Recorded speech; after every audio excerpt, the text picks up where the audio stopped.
Man, so I'm watching Undisputed on FS1, right? And so Ice Cube, Clyde Drexler, Skip Bayless, Shannon Sharp, they're all up there talking about LeBron James versus Michael Jordan comparison. And like Clyde, you really don't like to compare players from different eras. And I'm gonna tell you why. Old heads, when I say old heads, I don't mean that as a disrespectful term. I'm just talking about the older generation before me. They like to create a narrative based upon their nostalgia, the nostalgia they have with their era.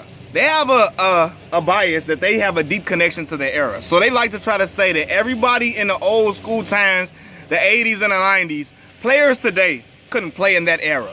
And I'm thinking like, why? Because it was more physical? Y'all say, yes, it was more physical. But talking about LeBron wouldn't be able to do all that he could do now. We would have hard fouled him. Okay, keep doing all that WWE stuff all you want to. Keep doing all that WWE stuff all you want to. We're going to go to the line, and you still probably going to get this work the whole game. Because they, like, athletes now with technology are faster, stronger, like, they even have, in my opinion, more skill than a lot of the older players, with the exception of the big man position. The big man position has become rather pedestrian with a lot of guys that are just athletically inclined, athletically gifted. They don't have the post moves or footwork that a lot of the old school bigs had. But I will say this, and I will say this. Players like LeBron James, they would have been fine. Carmelo Anthony and them guys, they would have been fine in the old school era. All that hand checking, yeah, that would have been cool.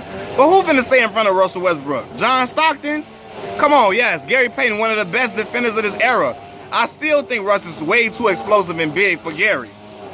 I really think so. And I remember Michael Jordan saying, my uncle Corey pointed this out to me.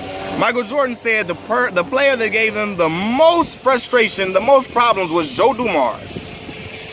Joe Dumars.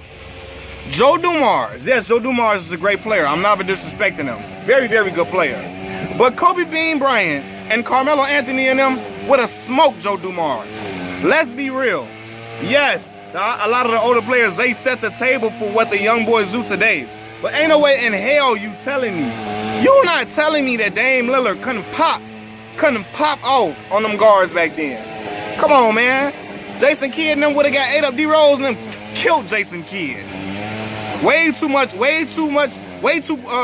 quick for them. Way too strong. And I just think it's just with technology, players advance. You have to acknowledge that, even if it's from your era. I think these players today would have been perfectly fine. Perfectly fine.